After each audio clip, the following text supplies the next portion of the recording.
Welcome to another episode of Inspire People, Impact Lives. And I'm your host, Josh Kosnick, Managing Partner, Northwestern Mutual. Today, we have a special guest in Paul Leverenz.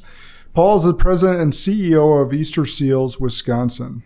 Easterseals, Wisconsin provides a variety of programs for people with disabilities, including vocational rehab or rehabilitation, respite services, camping and recreation, information and referrals, and public education. And so, Paul, I'm excited to get into a deep dive with you on leadership and Easterseals. But before we do, I always want to ask for you to give a little backdrop on yourself. Welcome to the show, first of all. Thank you. And I'm happy that we're in person. And yes. This is the first recording we're doing in 2021, and we're doing it in person, so I feel a little bit back to normal. Yeah. So, Paul, tell the audience a little bit about yourself, your background, your family, and then we'll get into some fun stuff. Sure. I'm a Wisconsin kid by nature. I grew up on a dairy farm in the southeastern part or eastern part of Wisconsin, Calumet County. Come from a family with 8 siblings. So true farm kid. Yeah, true farm kid. And, multi-generations working on the farm. So I worked beside Grandpa and Dad, and everybody played a role and learned the idea of teamwork and working through tough, situations there at home on the farm. And that instilled in me the importance of family and commitments. And that family now has grown into, when we all get together, which we didn't last year, as you said, in the mid-40s, pushing 50 people now with all their grandkids, with the second and third generation behind. So it's a wonderful thing to see everybody together, and for my parents to still be around to watch that family expand. I'm married, have a wonderful wife. We've been married for 30 years this year. We have 2 wonderful daughters in their 20s who are through school and productive members of society, both employed. So we're feeling pretty good about the uptake there. And beyond that, I've worked for Easterseals for the entire time that I've been gainfully employed as a professional. So before we get into that, who took over the farm? It's part of the reason I ended up at Easterseals. In 1987, there was a thing called the farm crisis, and our farm fell victim to that. My dad went bankrupt, and all the history in the land went with it. Oh man, I'm sorry to hear that. That was my dream to farm. I wanted to be a part of that life, and I was very committed to it. And so while I was trying to go to school and trying to finish working on the farm, I was working nights in a factory and ended up hurting my back, and ended up in a whole bunch of different situations. But anyway, out of that, the people who were supposed to know said, you really shouldn't be doing physical labor your whole life. Go to college and study something where you don't have to do such physical work. So I tried that and did great and flunked out in about 2 years. But what was really kind of neat about that situation was, it's interesting when you look back on life, how those pieces all tie together. There was 220 kids in our high school in New Holstein, and I graduated 185 out of those 220, barely graduated. Only got into college because I had a really wonderful guidance counselor who said, you really are smart enough, you should go to college, but nobody could figure out why I couldn't and why I didn't. Struggled academically all the way through school. He's a bright kid, doesn't try hard enough. He's a bright kid, doesn't try hard enough. Anyway, after I flunked out of college, I worked at a racetrack for 2 years, did the maintenance crew there and ran, take care of all the equipment and such. But I decided to go back to college, and when I did, just by luck, got hooked up with a dyslexia program at the Oshkosh University, and helped me understand why I had failed for so many years as an individual academically, and that pushed me on a different track. Ended up graduating with honors from college, went to graduate school, didn't get it. I got all A's in graduate school and excelled there as well. But, through that process, I really learned what failure feels like, especially when you don't know why you're failing. And I also learned when you understand what that is and how you can overcome it, what success can be as well. But that whole process of wanting to do what I love, but being pushed in a different direction, and then having that series of events end up is when I got done with my graduate work. I still was really wanting to do something with farming, and I was in a 3-hour class on technology, how to take technology and apply it to disability to remove barriers or remediate barriers that were present in whatever somebody was trying to do based on limitations. And somebody came in and was speaking about doing this with farmers, and my, that was my aha moment. Here's everything in my life that led me to this point. And I said, are they doing anything like that in Wisconsin? And she said, yeah, I think Easterseals is looking for somebody. This was a long time ago, before the web and before cell phones. So I went down the hall to the payphone on break, called information, asked for a number for Easterseals, called Madison, and they said, yeah, we're looking for somebody. And lo and behold, here I am, Wow. After all those years. So there's a couple really cool pieces of that story that you mentioned. By the way, that water's for you as well. Didn't mention that ahead of time. So you were diagnosed dyslexic, I assume by that, right? Yeah. As you were telling that story, I have a very similar story. I'm not really? Dyslexic. My office neighbor here is dyslexic. And so we've shared that, but I am ADD, and I, all those things you're saying that your teachers were saying about you were said about me. Yep. And I'd come in last minute. I'd do well on certain things and not on others, and it was assumed that I wasn't trying hard, like you said, I wasn't trying hard. It wasn't until I was 25, after I dropped out of school, college. That I was like, my mind was not meant for the traditional classroom.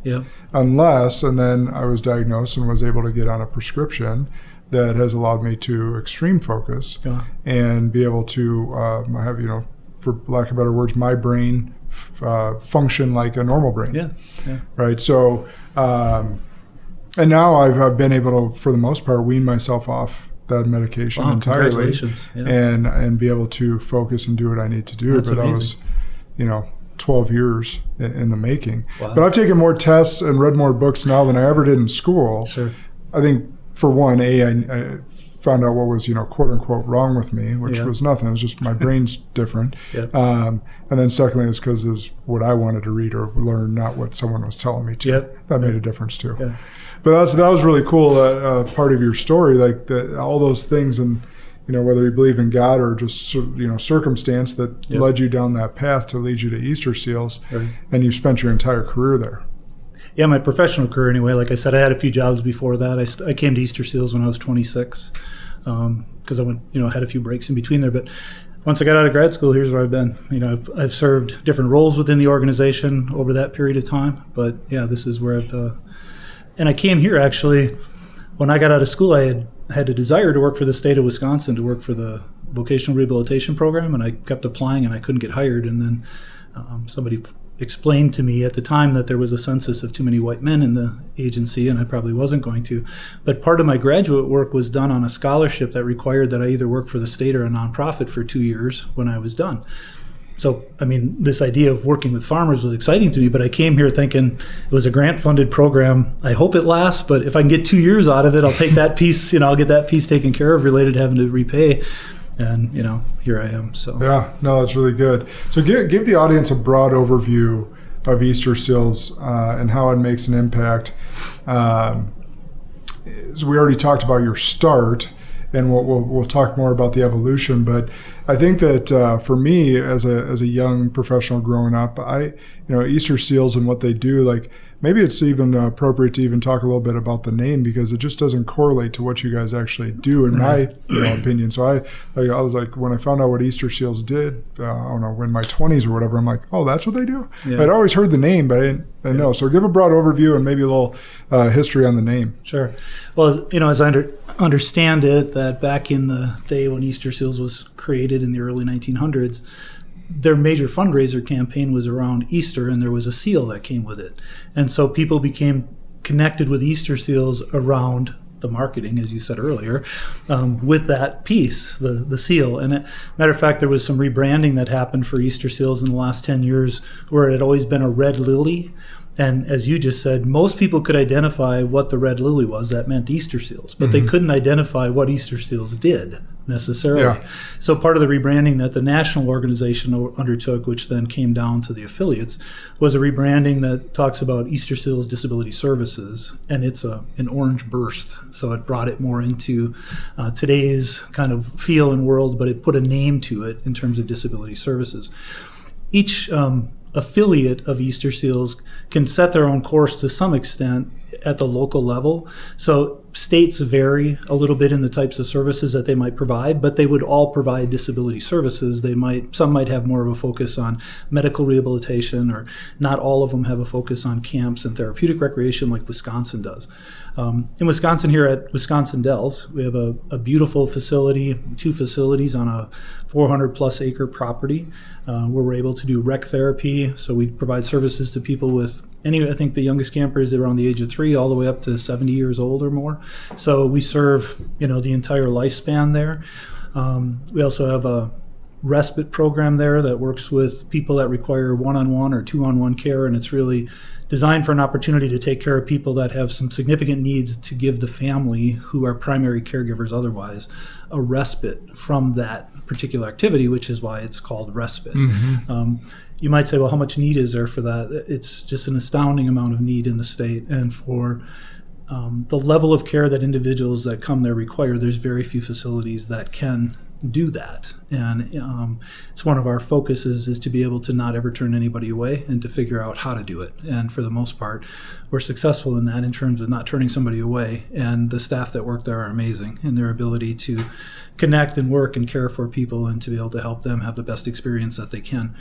We have a lot of really great facilities and buildings there, but much of it is just about the outdoors. It's all wooded, or the majority of it is wooded. We have trailers and tractors that we use to give tractor rides. And we have outdoor camping there. We have, fire pits, and we have a pool on site. So it's a wonderful experience for people who don't have that opportunity to be able to see that, and it's entirely accessible. So everybody who comes can participate in all those activities, including our climbing tower, our zip line.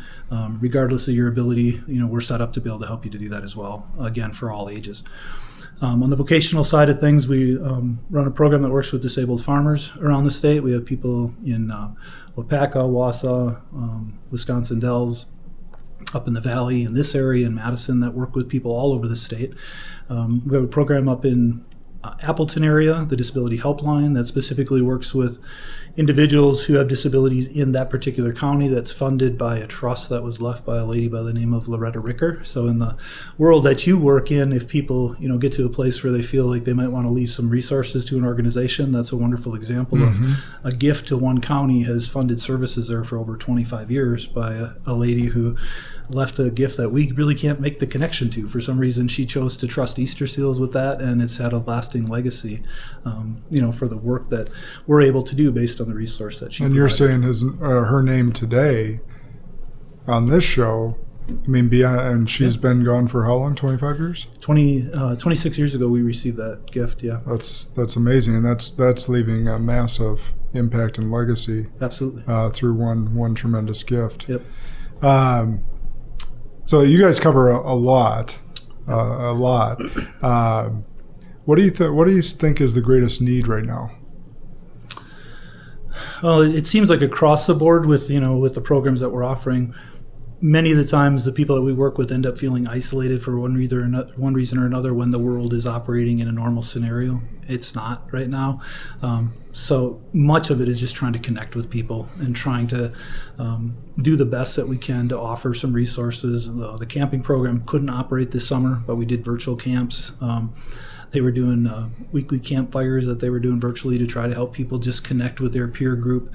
You and I shared our story a little bit, and when we understood that and we figured that out, if you think about being a kid and growing up with a physical disability, schools today are inclusive, people try, but they're still not the same. So the ability to get together with people who share the same experiences, who are living with the same scenario that you are, is really impactful, regardless of your age. And so I just think there's a need to connect, and so we're trying to do that through all our programs, either personally one-on-one or find a way for the individuals to be able to connect, at least in the short run here, to get us to wherever the other end of this is, Yeah, no, absolutely. So one of the things that I found really unique about you and your story is that you've been with the Easterseals, almost a company, an organization, 29 years, right? Yep. I think that's really rare nowadays, maybe even more particularly in that industry where people are looking for advancement or more money, or they can't get their career fulfillment out of that spot that they see. What led you to sticking it out there, that commitment Was it strictly the passion for the purpose, or was it there's something else that kept you around that long? Yeah. I think it's several things. One, you're right. When I came out of grad school 30 years ago or 29 years ago, at that time people would have 7 different jobs in potentially 3 different industries. That's what they said across a scope, because I studied vocational rehabilitation. Well, today they're talking about, being in 3 different industries, not only just 3 different jobs. So it was rare then, it's probably rare now. I think part of the reason is I really believe that my work when I started at Easterseals working with farmers, if you can do something that you're passionate about, where you can see a difference, when you can sit down with somebody who can't do something that they've done for 30 years and spend a couple hours with them and connect some resources and see them light up because they're able to do the work that they've done. And when you understand, as somebody who's put your feet in the dirt, the importance of the ability to contribute to the work process on a farm. I used to say early on, well, I probably shouldn't tell my boss, but I do this job for nothing. It just, the ability to connect all those pieces from my past and then be able to have an opportunity to impact people in that way, it's an amazing thing, right? So early on, it was simply that. And I did have, opportunities especially when you're younger and you come into an industry and you have some success, people start reaching out and they start offering you. And I mostly turned them down because I couldn't do that. In that scenario. I did, I was recruited by some national organizations that pushed pretty hard and said, you keep turning people down, you're going to be stuck there, at some point. And I was like, I can live with that, I'm okay with that. So I think part of the reason I've been with Easterseals for as long as I have is I have a really deep love for the rural community, and I still live a mile from where I grew up. My kids knew my grandparents. They went to church with them every week. When my grandpa became disabled, we would pick him up at the nursing home every week, and that happened with my grandmother. That was just really important to my wife and I. And Easterseals allowed me to work at a distance when working from a distance wasn't the norm, which allowed me to be able to live a lifestyle that I loved and still be able to do the work that I loved, primarily because I was traveling a lot to do that. Yeah. As I moved to more of an administrative role with Easterseals, like in the last 15 years, the CEO at the time said, would you think about moving to Madison? I don't dislike Madison. There's just these other pieces of my life that, my grandparents are not going to be around forever. My parents are not going to be, there's just, when you balance work and life, if you can keep that all in balance, that's a real blessing. And for the most part, I've been able to do that. And the organization has offered me opportunities of growth as well, So I'm not doing the same job I did 29 years ago, obviously. And I've had opportunities to expand and grow and learn, and they've supported me in that process through that, So I think there's a lesson in that, If you find good people, hang on to them, and see where they can go and see where they can take you. Yeah, no, I think there's a lot of lessons in that. And one of them that I was thinking of, besides what you just mentioned there, is it's not all about the money. Right. Right. You mentioned how, family oriented you are, and being able to be close to your parents and grandparents and have your kids around them. That is just so rare nowadays. I think about my own family dynamic, and, my wife, much like you, grew up in a farming community outside Fort Wayne, Indiana. Okay. And so she's the only one of her family that's moved to anywhere, in particular, 6 hours away with me. Yeah. But you met someone that you're able to fall in love with that's from around where you're at, and be able to raise your kids from that same spot. And that's just really rare nowadays, and be able to weigh those decisions of, you could have gone to a national firm for a lot more money. Yeah. And sometimes that's the right decision, and sometimes weighing these other things out. Well, I think I was fortunate early in my life when I worked at that racetrack. I was making $5.50 an hour to manage their maintenance crew, and I left for the summer to go take a job working a construction site on a union job, making $17.50 an hour. I did that job for 7 weeks, and I quit, and I went back to the racetrack. Because the money, after a couple of weeks, it was like, this is just not enough of a motivation, I really need, and it was, some people don't learn that lesson early on. I was fortunate in that I went to 3 times the dollars, and the first 2 checks were great, and after that, it was like, this is just ain't worth it, Yeah. And it doesn't matter if I would have done it after that, the message still would have been the same. Yeah. So I was fortunate in that I had that experience to teach me that. Oh, that's really good. But you have to be, I think, cognizant of those decisions that you make too, and take stock. Yep. And I don't know that a lot of people take that time to think about those things and where they came from and what's important to them. And I think that to make any key decision in life, that you have to be able to do that. Absolutely. Even if it's drawing a line down this piece of paper in a T-chart form for my accountants out there, pros and cons, I'm just making the list. Yep. But even those pros and cons are looking typically forward. Right. And not taking stock of backwards, and you Yep. got to do that as well. Absolutely. So that's good. So I heard from Chad that over 29 years in your guys' conversation that you had zero intention of being CEO, but yet you're sitting here as president and CEO today. Tell us about that. Yeah, how is that a career path, huh?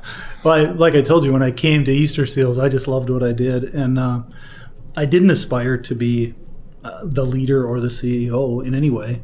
But actually, throughout my life in high school, in college, I was always elected to the leadership position, but I didn't want it, and I didn't understand why. And then when I got into a place where when I came to Easterseals, they handed me, I think, 7 files. Here, go serve some people. And we were up to around 130 or 140 that I was running all over the state, trying to do that by myself. And a good friend of mine said, I know that you don't want to let go and let somebody else do some of this, but you can't do this. And you're talking about serving more people. You've somehow got to transition to the place where you can teach. Mm-hmm. And by teaching, you're going to have to learn to lead, this other piece. And I did that kicking and screaming, and we made the move at Easterseals. It probably took me another year and a half to give up my caseload completely, but eventually got to a place where I understood that, the knowledge, skills, information that I had developed over my career, by being able to help other people develop their own path. They weren't going to do it exactly the same, but we grew a program to, we were at the peak around 500 people that we were serving by bringing in a few more people that could help out. And through that process, I had opportunities to grow as a supervisor. We added other programs. I took over more spots, and eventually this came up. And it was really a place where our family, because of that bankruptcy that happened on my family farm, I don't mean this in any way negative, but leading up to that, I didn't ever starve, but I understand what the value of food is. Mm-hmm. And I understand that money gives you security. It doesn't give you happiness, but it provides you security to do the things that you want to do. Mm-hmm. And because of that, my wife and I share that purpose and that avocation. And as a result, we were fortunate to get hooked up with people in your industry very early on, even before I came to work at Easterseals, and focused on savings and investing and developing budgets. And so anyway, when we got to the place a few years ago here, when my CEO, or our CEO at the time, was talking about retiring, Julie and I sat down and had a very good conversation about, we don't have to do this. I can either keep doing what I'm doing for a little bit, or I can go do something else, or, we don't have to do that, But when we got all done with it, and I give my wife a lot of credit for this, she has been an incredible support over the years. She said, you don't have to do it, but you should. And when I asked her to expand on that, she said, there's nobody that loves the organization or is more passionate about it than you are. Who else is going to lead it? We can find somebody else. Our board of directors certainly could have found somebody else who probably had some more experience as a CEO, definitely, probably some more skill in some certain areas. But in terms of a passion and commitment to the organization, the people that we serve, after the amount of time that I've spent here, you'd be very hard pressed to find it. And I believe that, my experiences, my gifts, my talents have led me to this place. And because of that, I feel like I had a responsibility to try. And that's where I threw my name in the hat, and the board ultimately made that decision. So sometimes in life, the people that know the least can teach us the most. Yeah. And it's that outsider's perspective that your wife gave you to try, because sometimes we're too close to the forest to see the trees. Yep. And oftentimes we're going to our peers, our mentors, the other CEO, the retiring CEO, like, hey, what do you think? Yep. And we get great advice, don't get me wrong, and you should see those people. And sometimes the most ironic, prophetic advice comes from those that know the least, and oftentimes are our spouses. And in my case, that was all true, all the people you mentioned, those who I was talking to. And when it came time to actually submit my name for consideration, I got up very early that morning, which I do, did a few things, put the email together and set my laptop up on the table. And when Julie came down from upstairs, I said, the email over there is ready. I want you to hit send. because this is a partnership. If I'm going to put my name in, we're going to be in this together, because obviously this is going to impact you too. So she just immediately went over and hit send, and that was the end of it. So that was the rest is history. Yeah. A couple other things you said that, so thinking about money, being in the industry that I am, I can emphatically say that money does not bring you happiness. Yeah. Money is an accentuator. Yeah. It's an accentuator of who you are. Yep. If you're a good person with money, you'll be a better person or a good person without money, you'll be a better person with money. Yeah. If you're a shitty person with no money, you'll be a shittier person with money. Yeah, it doesn't develop character. It does not. So I will say that. Then before that thought, I had the thought of, what did you learn or what did you teach as far as delegation was concerned as you moved up the ranks? Yeah. That was one of my hardest things to learn. The combination of those two things, to delegate, you have to teach, I think. And having to teach means you have to trust. And delegation, in my world, only came when I trusted. Mm-hmm. I was really, really passionate about this work that I was doing. And so to believe that I could teach somebody and then turn it over to them and expect that they were going to do it to a level, first I had to understand, this was my thing, and that seems odd, but I mean, this is what I did. It was my passion. So I probably wasn't going to find somebody as passionate about it as me, but that was okay. If I could find people who really cared, and would try and were as deep about it. And once I found the right people that I could trust, and I understood that what that trust was going to be, meaning, it was both ways, then I was able to give over some more of that responsibility, and that allowed them to grow, which allowed me to delegate more, and which allowed me to grow as a leader. So those two things, I think, are really interrelated. Yeah. It isn't a matter of what did I choose to do, and that allowed it to happen. You can delegate everything in the world. If it's not going successfully, you're just going to pull it back, or you're going to fail. And for your group or your organization to be successful, you have to have both those things. You have to be able to trust, you have to, validate what they're doing, and then you have to be able to expand from there. So in this role as CEO, I've only been in it about 5 months. So at this point, some of it I'm trying to get my arms around yet, but some of it I'm trying to work at how I believe the team could do things differently. But I hope down the road that the team, meaning our management team, will have some really great synergy, and I'll be able to start be thinking at things at a higher level, which is what I hope that the CEO can do. Cast the broader vision, think about those pieces, and that's kind of the delegation that comes after the rest of it is put in place. But I was fortunate in that I inherited in this job very experienced managers who are very competent and are passionate about the areas of the organization that they lead as well. It's just a matter of us figuring out how to do that together. It was interesting for the organization to hire somebody internally, because I know the organization extremely well. But all those people who are now, working for me in a different capacity were my peers as a manager, because I was a manager with them. Mm-hmm. So just the dynamics of that, it's all good. We're just figuring that all out. But I didn't think about, which is silly with my background to some extent, but I didn't think about the inner dynamics of the interpersonal, of how that might impact, not how I would look at it, but how the people that I'm leading might perceive that, and how I had to be aware of that as we moved forward. So I went through that exact same thing. Really? Yeah. Huh? So my father was the managing partner here before me. Northwestern Mutual had the choice of going outside or inside. It wasn't my father's choice. Huh? They chose me. But and interestingly enough, I didn't know you were going to go there, but I was going to ask you. So you go from being a leader in the organization with those people to the leader. And I'll ask you that in a second, but the thing that I experienced, or I was given the advice, and I didn't know how to take it until you experience it, and you probably felt the same way.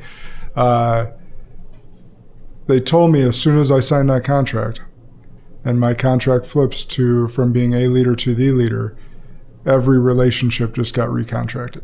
Mm. And until you experience it, it's like, no, I didn't change. Yeah. Who I am didn't change that day. Right. But how they perceived me and treated me did change that day. Yep.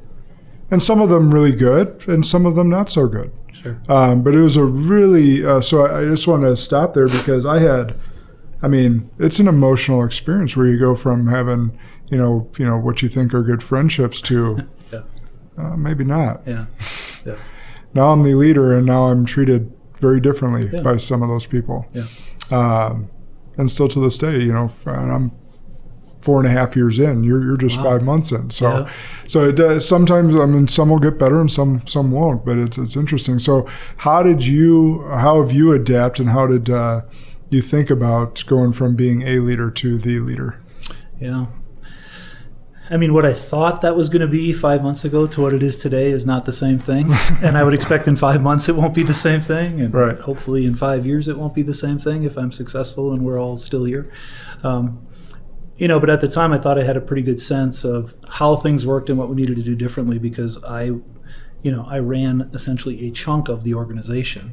But now suddenly I was responsible for the entire organization with the help of these managers. Some of it I didn't know as well as I thought I did, so I really had to depend on the people in those departments, and that was a good thing, because in the past I'd learned that, if I could delegate and I could learn from them, I'd be able to move forward. Personally, I've been okay with that because, in my previous work with Easterseals, I hired a good friend who worked with us, and we were able to figure out that during work hours I was a boss and during off hours I wasn't. But that meant that those roles in your mind had to stay fairly clean, because you can't confuse those two. There's times when you have to correct people or you have to provide direction, however you choose to do that as a leader. But you can't be hesitant of that, So in my mind, when I moved into this role, I tried to separate those things, but also have always been very cognizant of how I would want to be treated. And I believe that partnerships that happen within, or the synergy in teams, comes from people being treated in a way that's respectful. If you respect them, they're going to respect you, and together you'll achieve more. You can't be disrespecting people, tearing down what they're doing, second guessing what they're doing. If you can't create that trust that comes from that. So in my mind, I simply try to draw those parallels, that for individuals, and trying to, like I said, I missed it early on, but within about 3 or 4 weeks, I was like, I need to see this from their perspective. This is different for them too. All these individuals who now, as you described, now you're, the boss and you're leading them. I don't tend to think of myself as the boss. I tend to think of myself as the leader within the organization, and that has a lot of different roles. But ultimately, you're right. It's the boss. Somebody needs to be the end game, and that's the position I'm in now. So I'm hoping we're doing okay. I mean, we've done some staff surveying, and people seem to indicate that they're, pleased with where we're going, that they have ownership of the areas, which was important to me, that people in each of the leadership areas of the organization that the managers have, that they understand the direction and that they have ownership of that. It's very hard to succeed if you don't know where you're supposed to go. Yeah. And so I feel pretty good that in a short period of time, we did that survey after about 4 months, and that we had some really positive results there. Good. So some of it is checking in, and seeing where we're going with some of that. But I think the long term of it, I try to take the pressure off myself to be saying the relationships today will be different tomorrow and in a week and in a year. Yeah. I mean, they're always changing. Yep. The dynamics will always change. Correct. And oftentimes when you least expect it. Correct. And you could, I don't want to give you any bad news, but you could still be in the honeymoon phase. Yeah. Oh, yeah. Yeah, absolutely. I didn't get one of those, by the way. I wasn't granted a honeymoon phase. I'm not bitter about it at all. But no, it does happen.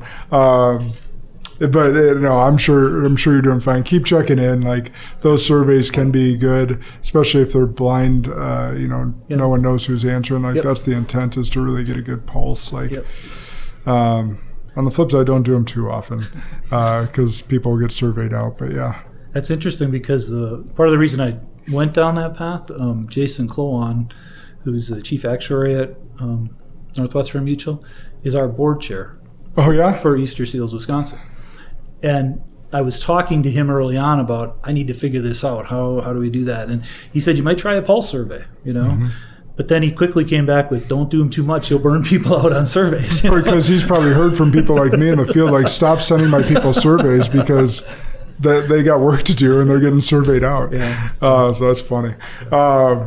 So what do you think, this is a really broad question, I guess, but what does Easterseals, or the work that you've done, taught you as a human being, as a leader, that's made you into the man and leader that you are today? I mean, much of what I saw when I was spending my time working with clients was somewhat reflective of my own life. it's amazing what people can overcome and be successful. And in their world, they don't see it.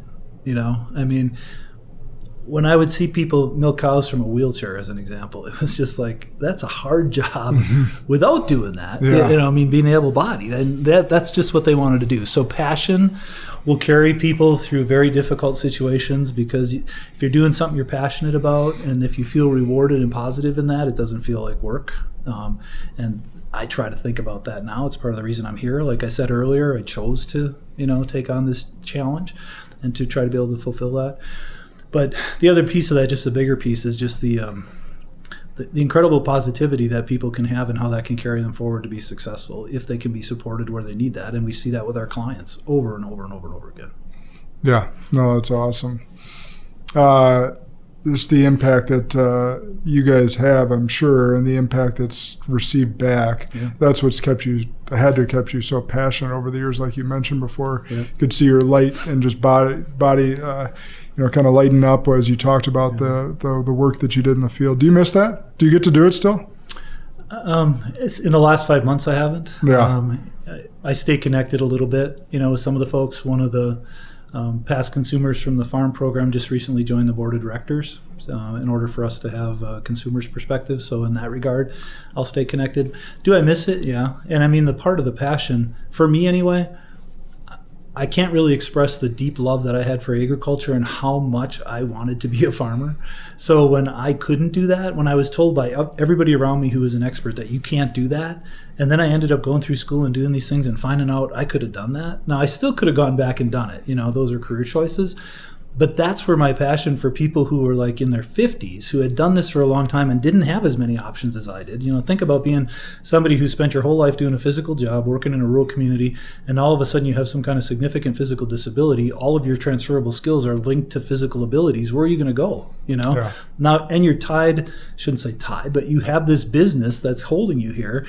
People say, well, sell the farm and go wherever. I understood what that meant. I saw the loss of a family farm. I saw what it did to my family. I saw what it did to my dad. I know what it meant for me personally. So if I had the ability in some way to influence that, that's really where, that passion from within came from, that we can do something different. If you choose to go a different path, that's okay. But make the choice. Yeah. Don't feel like you were pushed, by something that was out of your control.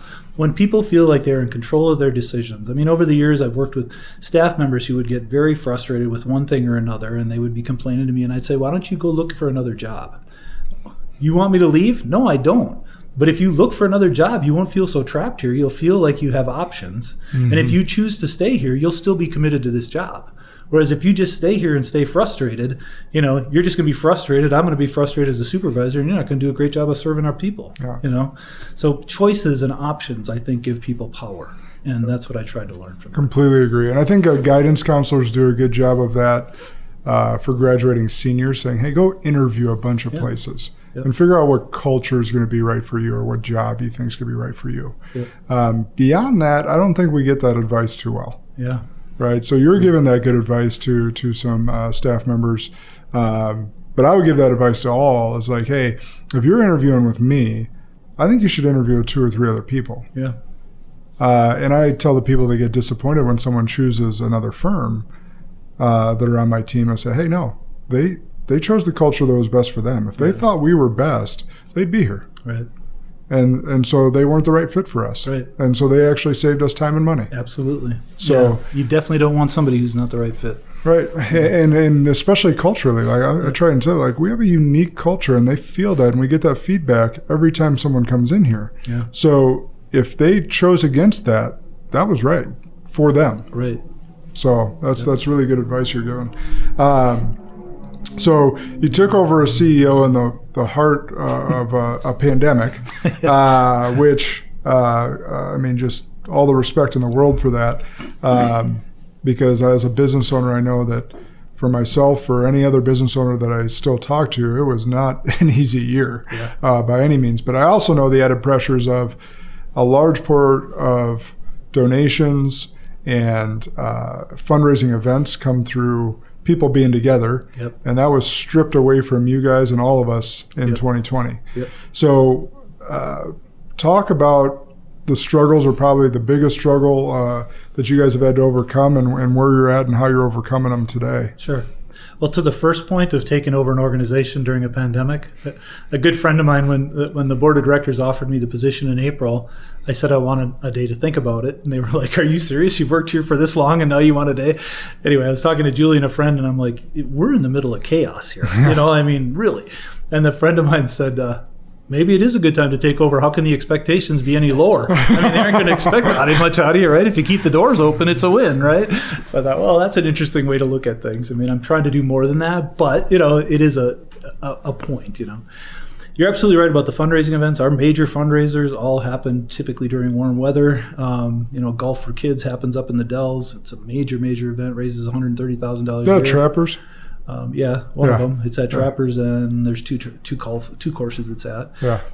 That was canceled. We have another golf event in Wausau, raises major money. That was canceled. I mean, just kept, and we have events in the spring here. We have a basketball event that's put on with a lot of former Badgers. It's supposed to happen in April. That's not going to happen. Our major fundraising kickoff for the year is March, a Starry Night event, wonderful event. Bring people together over at Nakoma, and we have all of our programs represented with speakers from the programs who share their experiences. It's an incredible night. Mm-hmm. We can't do that. Nakoma said maybe, but we just don't have the time to plan for it. So that's the downside, right? Mm-hmm. The upside of that, which is amazing to me, the spirit of people and working in a nonprofit, I'm just amazed on a daily basis. We were just under half of the amount of money that we would have raised had we held the Golf for Kids. The sponsor still stepped up and said, "We'll support you anyway, even if you can't hold the event." That's awesome. We had almost half the amount of money raised there. We did a new event in September outdoor, a sporting clay event in southern Wisconsin here.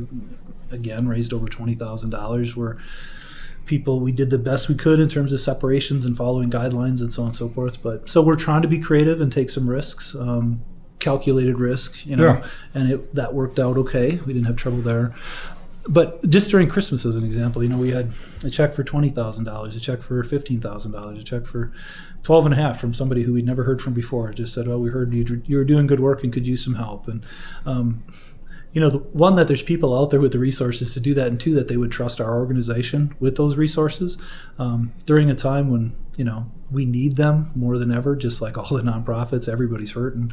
But as you said, businesses have struggled during this pandemic too, and many of our major supporters are businesses, and they still maintain that commitment. It was, for those individuals, I think it's, as you said earlier, the culture of an organization, culture of an individual, and the things that are important to you for those individuals, connecting and supporting our mission is important, and, they continue to do that. So, we've had to make some adjustments and some changes and things as well, just as anybody would in this scenario. But we continue to be supported by amazingly supportive people, from small amounts to large. I mentioned a couple of large ones just because they came in at Christmas, but a lot of our donors are $100 and under, and those are people who, are probably not buying a Big Mac because they're sending us $100. Yeah. And that's a wonderful thing that people have that level of commitment to support the work that we do. And much of that is, their family members have benefited from services. They themselves have benefited from services. They have some connection in some way. We've been around a long time and impacted people. So how do you continue to grow and make sure that you can, because like you started the show with, you don't like to say no to anyone that needs help. Yep. And I can understand that. If I was in your position, I'd want the same mission. How do you continue to grow outreach and continue to evolve if we're in let's say 2021, we still can't do, big events like that? Yeah. We did try to do some smaller virtual events, and people just didn't find them, real positive. So, like I said, the sporting clay event was a new one. It was outside the box for us. It was something we hadn't done before, and so that was a new try. We're going to do that again because people really enjoyed it. So I think, when diversity hits and you're really challenged, is a great time to step back and say, what can we really do different? And that's a great example. We had been talking about that as an organization, but we committed to doing it and move forward. Really tried to, in our world, I'm sure it's no different in the world that you work in or that the people in your agency work in. You got to stay connected to people, so work on the phones, whether it's supporting clients, whether it's connecting with donors, reaching out, asking how things are going, thanking them for their support and connecting. never take for granted the people that got you to where you are, and during very difficult times, that's more important to focus on those individuals. So to some extent, we're trying to make sure that we do the best we can to recognize, honor that support, and do the best we can with it. And then from there, we're trying to look at new avenues of opportunity and growth. With my background in agriculture, as an example, our development director is working with a couple of board members who have ag backgrounds to see whether we might do a better job of connecting with some of the agricultural businesses in our state. I mean, Wisconsin is a heavy agricultural area. Even Madison itself has a number of agricultural businesses. Historically, we haven't done a great job of connecting our mission to theirs. And there's a big piece of what we do that supports, a big part of our services are to keep farmers working, and many of the businesses are about providing services to farmers. So that mission is a core, and it's one that has a crossover, and we have to try to figure out how we can offer that message to people and help them connect with that and find ways that they want to support. Good. An off-the-wall question, just because it's part of the work that we do, and some of the work that you do, it crosses over. But have you seen, and maybe you haven't because it just is kind of, people may keep that private, but have you seen a difference in how people are cared for or able to come to you guys when they have disability insurance versus not? It doesn't really impact where we are, because most of the services that we would provide aren't covered under long-term care insurance, which is, I assume, what you're referring to on disability. Or are you talking about loss of income disability? Loss of income. Okay. Yeah. Yeah, in our vocational services, we've seen that. We've actually, over the years, worked with some providers to fund changes in equipment because it could get them back to work and save the long run. In the long run, save money for the provider on the disability payments. So we've had some collaborations on that front. Good. And you brought up our actuary too, so that's why it came to mind. Oh. Just thought about that. But as you lead into 2021, what do you think your biggest task is? Boy, the biggest, that's, right now we're trying, it's on a couple different fronts, but it's all related to COVID. Our camps were completely closed till August. We've been trying to open them, both our Respite and our Wabi camp. And following medical advice and strong protocols, we were able to run some weekends. Our last 2 Respite weekends, we were not able to run. Of last year? Yes, through December. Yeah. November. We started again in September, saying, it was very interesting. Jason, who I mentioned earlier, is on our executive committee, a person from Northwestern Mutual. And we got together with the executive committee, I think the first week of September, as I was starting. And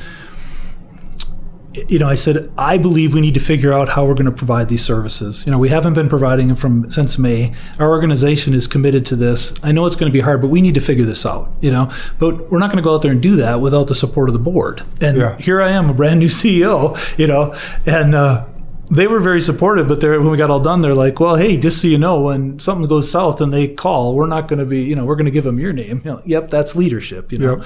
But in that process, one of the board members, Madison Lighting in town here, Tom Woodward owns Madison Lighting. He's been on our board. Oh, he's been on our board for a very, very long time. God, he's been such an asset for our organization and for me personally. But during that conversation, Tom said, we have to stop talking about what it takes to do this, and we have to decide, are we going to do this? Once you decide that, we'll trust you guys to do it. But are we going to open the camp or not? And it was such a moment for me that there's these extremely complex decisions that are all related to COVID, right? But they all boil down to very simplistic things. Are you going to open the camp? If you're going to open the camp, then go figure out how to do that. You got the people, you got the skills, you got the knowledge. We'll trust you on that, consult a medical. But yeah, go open the camp. And so ultimately boiling it down to that. So I can't give you this is the one thing, but there's going to be a bunch of things related to COVID. It's going to be fundraising, it's going to be programming, it's going to be longevity, it's going to be board meetings. But all of those things boil down, are we going to do them? If we're going to do them, then we got to figure out, how do we do that safely and how do we move forward and not make decisions out of fear? If you say, I'm not going to do it because of fear, we're not going to do anything. No, that's such a great point. Because whether it's someone saying, are we going to open our offices again? Right. Versus, are we going to do this event? Tom's point there, question is just so good. Okay, first, decide what you're going to do or not going to do. So I had that same decision about opening the offices again last summer. Yeah. And yes, some people are still fearful. Some people still are. And we're figuring out a way for them to work from home still and be productive. But for the large part, the vast majority of people said, we want our community back. We want our workspace back. Yeah. This thing working from home because of my kids or other situation is not working for me. Yeah. So we had enough of that feedback that said, okay, yep, we're opening. Here's how we're going to do it. We did it staggered. And certain people coming back this date, then this date, then this date. Yeah. And then we figured out a way to make sure that, okay, we're wearing masks in here just like you did coming in. Yeah. We have, an X marks the spot up front. We have plexiglass for the receptionist, all this different stuff. That's just semantics that you can figure out to make people feel safe. Yep.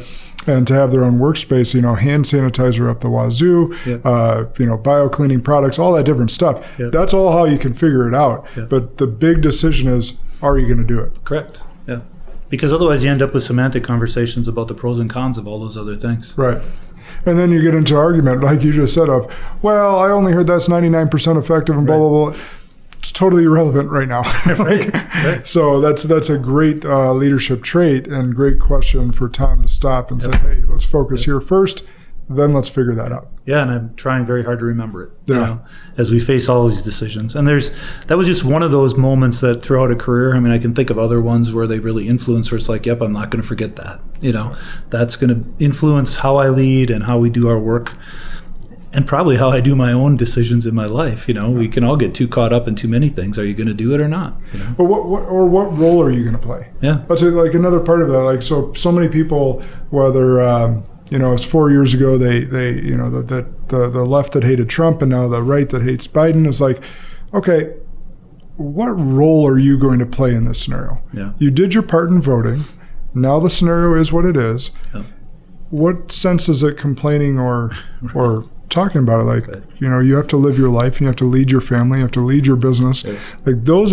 So I always I got this great advice from a business coach. I separate into 3 businesses. And whether you believe in God or not, for the people out there, is there's God's business or the universe's business if you don't believe in God. Yep. There's other people's business and there's your business. Yeah. And there's only one of those that you can control. Yeah. So I tend to spend, and when I have certain fears or certain worries, I make sure that I'm in my business. Yeah. Because that's the only one I can control. Yep. And so I just encourage people out there, because now, if your role, say I bring up this political thing again and say, if your role is to, hey, I'm going to figure out a way to run for office to change, if you're called to do that, then go do that. Right. If your role is to complain on Facebook, you think that is going to help anything, right, then I got news for you. Yeah. You're wasting a lot of time. Right. And probably pissing a lot of other people off too that disagree with you. So anyhow. Well, on the general point, I tend to say if it's making your life better or improving or making you or your family happier, do it. Yeah. If it's not, you better take a hard look. Yeah. And sometimes people don't want to take that hard look, but you're right. It's a necessary look to be able to do. So I don't want to take up too much more of your time. Let's get into the word game. I warned you about it. Yeah, thanks for the warning. But well, otherwise I'm just going to spend time explaining it and tell you all the rules. But there's really only one rule. You can't repeat yourself. All right. So either first word or short phrase that comes to your mind. You ready? Yes. Happiness. Peace. Grit. Determination. Compassion. Love. Pain. Experience. Power. Strength. Confidence. I can't use experience. Skill. Good. Death. Beginning. Life. Well, I always say it's a ride. It's good. It's a short phrase. That works. Yeah. Inspire. Hope. Impact. Driven. Good. You did well. A lot of people don't follow the rules. Yeah, you can get the sweat's off you. Well, you got the enforcer over here. Yeah. He enforced it on me the first time, so it's his fault. All right, so what would you have for us and the audience on your favorite book of all time or one you most recently read that you want to shout out? I guess the one that's had the biggest influence on me early on in my career when I was struggling on how to balance everything, somebody told me to go read the 7 traits of highly successful people. 7 Habits of Highly Effective People. 7 Habits, Stephen Covey. Yep. Yeah. I still have that one at home on my desk.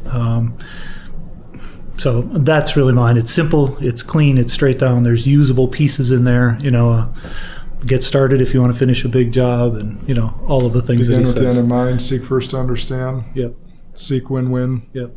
Yeah, I got them all. But one of them ones that my favorite one is number 5 is begin with the end in mind. Yeah. Or is that? Yeah. I remember if it's my version of that when numbers. we're having meetings is always to what end. Yeah, that's good. I mean, as you said, begin with the end in mind. But when people start going off on a passionate plea of we should do something, great. To what end? Yeah. What are we going to accomplish, and how does that tie to our mission? Because that ultimately for us is the decision. But my wife and I just had that conversation about a remodeling in the house. To what end? Yeah. So. I think I mixed up the numbers. I think number 5 is seek first to understand, then to be understood. But either way, which is also a good one in any confrontational conversation, whether it's with your wife, or if it's me and Chad in an argument, or anyone else, it's seek first to understand, then to be understood. Yes. And if you do that and can still have empathy and compassion for the individual across from you, you'll end up in a much better spot than otherwise. Yeah, if you want to influence people, you got to learn to listen. And one of my favorite quotes, I've seen it attributed to Abraham Lincoln, I've seen it attributed to Napoleon, but better the room think I'm a fool than I open my mouth and remove all doubt. That's a great quote. Yeah. My dad put it differently when he wanted to slap us upside the head. It was God gave you 2 ears and 1 mouth for a reason. Yes. Yeah, same purpose, yeah. So how can the audience either get in touch with you, follow the Easterseals, make a donation? What's the best way to get involved with you and Easterseals? Yeah, the cleanest way to catch up with everything we're doing and all the things you listed is Eastersealswisconsin.com. We have a website there that has all those pieces, and from there you can get connected with our Facebook and Twitter feeds. You can make donations online. You can find about the programs we're doing. If you want to talk to me personally, my contact information is up there as well under staff. So by all means, reach out if you need some service. Reach out if you want to help. It's an opportunity right now during difficult times to really have an impact, and we understand that people have choices where they commit their dollars. The thing I would say as the leader of our organization, if you choose to commit those dollars to us, you know that we will do the best we can to honor that gift and to use it to the best advantage to advance our mission. Yeah, well, I have no doubt after a conversation with you today that'll be the case. I think everyone's going to get a lot out of this conversation. It's always cool, like, you and I didn't know each other at all. We have quite a bit in common already just through some of the things where we exchanged there. And just your leadership, and you just never know with nonprofits and versus the corporate world. Like, there's so much in common. Absolutely. I mean, so much that's different as far as fundraising and sales and different stuff like that. But it's from a leadership perspective, there's still organizations, and you still have a huge job, and still going through a lot of struggles as we all are with this pandemic and figuring out what's next. So I want to applaud you for the effort that you're leading your organization through, and thanks for spending some time with us today. Thank you for the opportunity. Really enjoyed the conversation. Me as well. All right, everybody, have a great rest of your week, and we'll look forward to our next conversation. And what we got next week, Chad? Next week it is. Inspire and impact, everyone.